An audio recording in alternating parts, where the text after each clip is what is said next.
Okay, Sadie P. Tell us something, fam. So when you getting ready to pick a welding school, and I know you finished the Goodwill Academy in Springdale, right? Oh yeah.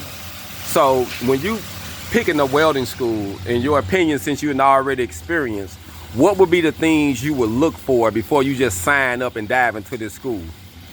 Definitely check out the school, check out who the welding teacher is, more detail about the school, because I barely made it through.